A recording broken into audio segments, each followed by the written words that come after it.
নেত্রকোনা ২ সংসদীয় আসনে মনোনয়ন প্রত্যাশী জেলা বিএনপির আহ্বায়ক বিশিষ্ট অর্থোপেডিক্স চিকিৎসক অধ্যাপক ডাক্তার মোহাম্মদ আনোয়ারুল হক বিএনপির ভারপ্রাপ্ত চেয়ারম্যান তারেক রহমান কর্তৃক জাতির সামনে উপস্থাপিত রাষ্ট্র কাঠামো মেরামতের ৩১ দফা জনগণের সমর্থন আদায়ের লক্ষ্যে শুক্রবার বিকেল থেকে সন্ধ্যা পর্যন্ত বারহাট্টায় উপজেলার রায়পুর ইউনিয়নের বিভিন্ন স্থানে লিফলেট বিতরণ ও গণসংযোগ করেন। তিনি বাদ জুম্মার পরপরই প্রথমে উড়াদিঘি বাজার থেকে শুরু করে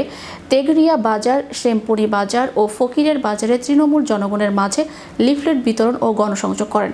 এ সময় গণসংযোগে উপস্থিত ছিলেন জেলা বিএনপির যুগ্ম আহ্বায়ক বজলুর রহমান পাঠান, জেলা সভাপতি বাংলাদেশ হিন্দু বৌদ্ধ খ্রিস্টান কল্যাণ ফ্রন্ট বাবু সত্যেন্দ্র পাল, জেলা বিএনপির সাবেক অর্থ বিষয়ক সম্পাদক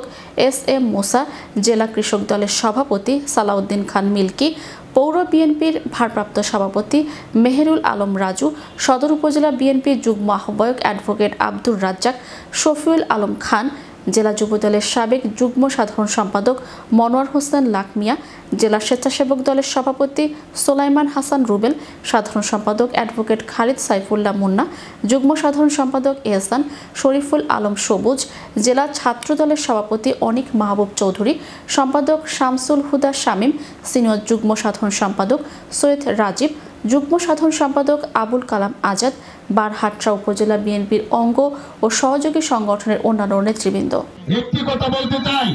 এই মানুষটি আপনাদের বিগত দিনে আপনাদের পাশে থেকে যে কাজটুকু করেছে, আমি মনে করি আজকের সকল নেতৃবৃন্দ জেলার